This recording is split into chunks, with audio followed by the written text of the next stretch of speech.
think that Argentina is going to approach the G20 as a host in a very humble way, trying to be an honest broker, while on one hand not concentrating the whole discussion on one issue that we know is problematic, but also spending time on a whole variety of issues that need some attention. We understand that multilateralism is in transition, and we cannot keep the status quo the way things are being handled today, and probably that we need an update of how we do things from a multilateral point of view. Argentina is the first South American host, and it comes at a time that is very special for Argentina. We are doing our best to join the international community in the most intelligent way and with unprecedented backing from the international community. The fact that we have been awarded to be host of the G20 is a signal, a very strong signal from the international community that Argentina is welcome back to the international community. Now, how is it that we're going to present ourselves and how is it that we're going to represent South America in that meeting is showing exactly the way we are, rather than with pompous acts or events, and also trying to make ourselves known for the kind of effort that we are making in order to reform the mentality of our citizens after 12 years of populist government.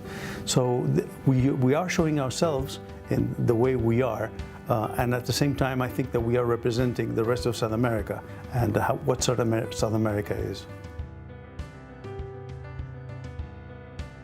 The summit meeting is a culmination of many other meetings of groups that have been working towards consensus on very specific areas.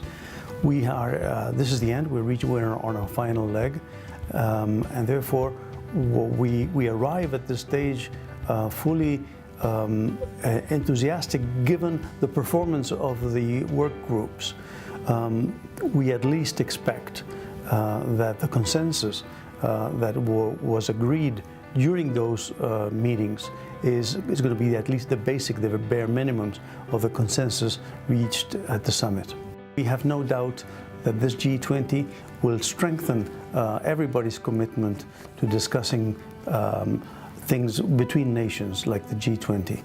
So our emphasis will be exactly on that road, on the analysis of each of everybody's wants and needs, and why is it that they want this or they need that. What is the political, the social, the economic situation that produces this opinion or produces this maybe even anger or despise of such a mechanism, and understanding that I'm pretty sure that what we're going to end up is with a stronger multilateral need. We as a planet, we are multilateral whether we like it or not. We're not in separate universes.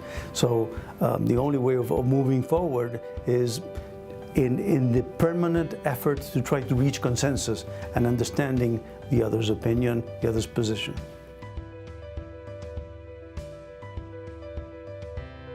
The G20 exists and has been proven useful in the past.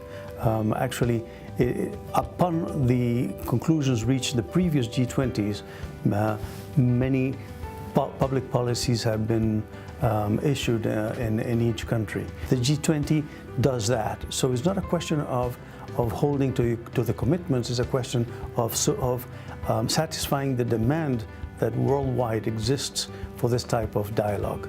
The exchange of ideas, the exchange of public policy alternatives, it enriches the 20 societies, but the rest of the world as well.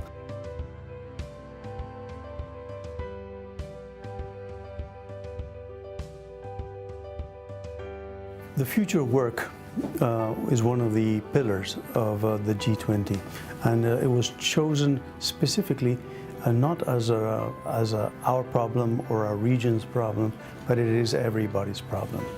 At the same time, and making reference specifically to Argentina, our main priority is to reduce the level of poverty in our country. This is the #1 priority for President Macri. While we do that, while we create jobs and while we educate people in order to join the workforce, the fact that the future of work is being debated in our country, it helps us tremendously in our effort to train in a relevant way our workforce. The second pillar is investing in infrastructure. And there again, although this applies to almost every country in this planet, it is of particular importance for Argentina, where foreign direct investment has been extremely low in the past years, less than 1% of the PBI. So basically, the understanding that infrastructure is not a bridge or is not a railroad, but it is basically access for the rest of the population to the latest in society, to education, to work, to health.